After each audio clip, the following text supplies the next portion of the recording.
সব হেরে গেছি। আমার কি আসলে আর কোনো ভ্যালু নেই? আমি না হইতে পারছি একটি ভালো ভাই, না হইতে পারছি একটি ভালো বন্ধু। আমার এখন নিজের উপরে ঘৃণা আসতেছে। আমি শিনোবি নামের একটি কলঙ্ক। আমি একটি নিষ্পাপ ছেলেকে মিথ্যা কথা বলে একটি যুদ্ধ শুরু করে দিয়েছিলাম আমার স্বপ্ন পূরণের জন্য, কিন্তু অবশেষে আমি বুঝতে পারলাম যে আমি নিজেকেই ধোকা দিছি। আমার এই লাইফের যদি আসলে কোনো মানে না থাকে, তাহলে আমি এই জীবনটা দ্বিতীয়বার কেন পেলাম? আমি কি তাহলে হেরে গেলাম? তখনই মাদার হাসির আমাকে দেখতে পাই, যে মাদারাকে বলে যে ওঠো, তুমি আর কতক্ষণ এইভাবে পড়ে থাকবা? মাদার উজিয়াকে এইভাবে মানায় না, তোমার উঠতেই হবে, তোমার কাঁধে অনেক দায়িত্ব, তুমি নিজের সম্পূর্ণ স্ট্রেংথ লাগিয়ে দাও, আমি তোমার সাথে আছি, সবাই তোমার সাথে আছে। তখনই মাদার উজিয়া উঠে পড়ে এবং বলে যে কোনো শিনোবি নিজের উদ্দেশ্য পূরণের জন্য 3বার সুযোগ পায় নাই, কিন্তু আমি পাইছি, আর আমি এই সুযোগটাকে কাজে লাগিয়ে ছাড়বো। তখনই মাদার উঠে দাঁড়িয়ে যায়। মাদার উজিয়া বলে যে আমি হারতে পারি না, আমি তোমাকে মেরে তারপরে দম নিব। সিংহে মাদারাকে দেখে বলে যে বাহ, আই এম ইমপ্রেস গে, তোমার এরকম বেহুদা কনফিডেন্স দেখে আমার তোমার উপরে আরো জোরে হাসি আসতেছে। সিংহে মাদারাকে বলে যে দেখো তুমি কতটা বোকা, তোমার এখনো মনে হয় যে তুমি আমাকে হারাতে পারবে? মাদার এখানে চেজ মোড অ্যাক্টিভ করে ফেলে, আর ইশিকি বলে যে বাহ, এখন তুমি ন্যাচারাল এনার্জি অ্যাবজর্ব করা শুরু করছো। মাদার এখানে চেজ মোড অ্যাক্টিভ করার সাথে সাথে রেনেগানটাকেও অ্যাক্টিভ করে ফেলে। ঠিক এখানে একটু অবাক হয়ে যায় আর বলে যে ওহ রেনেগান, আমি তো ভুলেই গেছিলাম যে তোমার কাছে রেনেগানও আছে।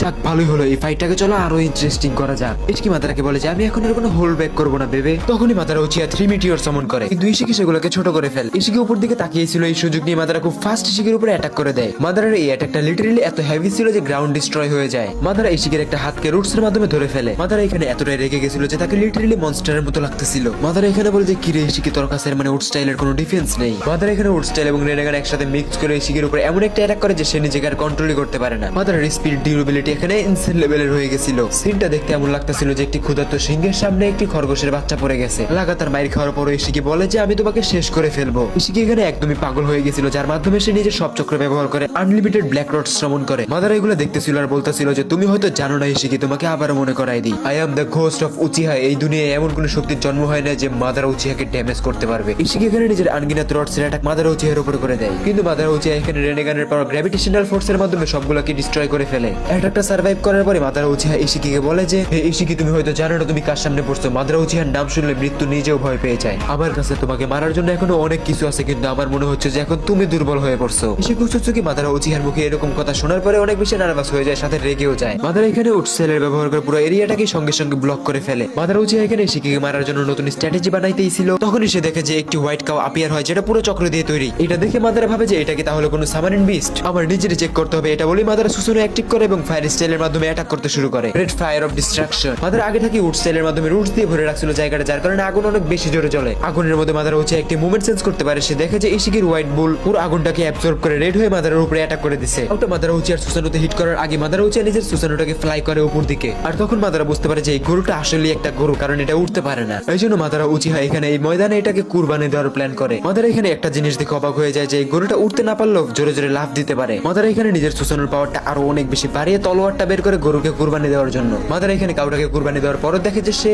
মরে নাই। মাদারা এখানে বুঝে ফেলে যে এতটুকু পাওয়ার এই গরুটাকে মারার জন্য যথেষ্ট না, এই জন্য সে হাগুরুমার পাওয়ার ব্যবহার করতে শুরু করে। মাদারা হাগুরুমার পাওয়ারটাকে প্রথম ব্যবহার করে, যেটা মাদারাকে হাগুরুমা প্রথম পার্টে দিছিল। মাদারা উচিহা এখানে লিটারালি একটি কসমিক লেভেলের অ্যাটাক করার জন্য হ্যান্ড সাইন বানায়। মাদারা এই অ্যাটাকটা করতেই যাচ্ছিল, তখনই তার সামনে ইন্দ্রা, আশুরা এবং হাগুরুমা আপিয়ার হয়ে যায়। হাগুরুমা মাদারাকে বলে যে দেখছো মাদারা, তোমার আমার পাওয়ার ব্যবহার করাই লাগতেছে। আমি তো তোমাকে আগেই বলছিলাম যে তোমার এইবারের শত্রু তোমার চিন্তা থেকেও বেশি শক্তিশালী। মাদারা এখানে অনেক বেশি রেগেছিল, যার কারণে সে বলে যে তুমি আমার সামনে থেকে সরে যাও, না হলে তোমাকে সহ শেষ করে ফেলবো। হাগুরুমা বলে যে এত বড় পাওয়ারফুল অ্যাটাকের কারণে আর্থের ক্ষতি হইতে পারে। অন্যদিকে ইন্দ্রা বলে যে দ্যাটস মাই বয়, আমার রিইনকার্নেশন তো এরকমই হওয়া উচিত, তুমি অ্যাটাক করে দাও মাদারা, যেন উচুচুকি সহ এই জায়গাটা দুনিয়ার নকশা থেকে মুছে যায়। তখন আশুরা বলে যে হে ইন্দ্রা ভাই আমার, তুমি কি আমাকে ইগনোর করতেছো? মাদারাকে অ্যাটাক করতে বলো, আমি বাঁচাই নিব দুনিয়াকে। তখন হাগুরুমা বলে যে মাদারা উচিহা, তুমি কি জানো এই উচুচুকিকে কেন তোমার সামনে দাঁড় করাইছি? চলো তোমাকে বলেই দিই। উচুচুকিগুলোর অহংকার অনেক বেশি বেড়ে গেছিল, আর আমি চাইতেছিলাম যে ওদেরকে কেউ কুত্তার মতো মারুক, আর এটা তোমার দ্বারাই সম্ভব। মাদারা এখানে হাগুরুমা ইন্দ্রা আশুরা চক্রের মাধ্যমে এত বড় একটা এক্সপ্লোশন করে, যেটা উচুচুকিদের চিন্তারও বাহিরে। এখানে এই প্রসেসিংটা চলতেই ছিল, তখনই মাদারা নিজের সবচেয়ে পাওয়ারফুল সুসানোর ভার্সনটা অ্যাক্টিভ করা শুরু করে দেয়। আর এই সুসানোটা ছিল ইতিহাসের সবচেয়ে পাওয়ারফুল সুসানো, কারণ এটা তৈরিতে হেল্প করতেছিল ইন্দ্রা, আশুরা, হাগুরুমা, উচুচুকি। মাদারা উচিহার এখানে এত বেশি হেভি ওয়েটের চক্র কন্ট্রোল করতে একটু অসুবিধাই হচ্ছিল, কিন্তু মাদারা হাল ছাড়া বান্ধবী এসে চক্রকে প্রপারলি অ্যাবসর্ব করেই ফেলে। আর মাদারা উচিহা এখানে লিটারলি আনস্টপেবল পাওয়ারফুল একটি সুসানো ক্রিয়েট করে ফেলে। ইশিকি উচুচুকি এখানে মাদারাকে দেখে অবাক হয়ে যায় এবং বলে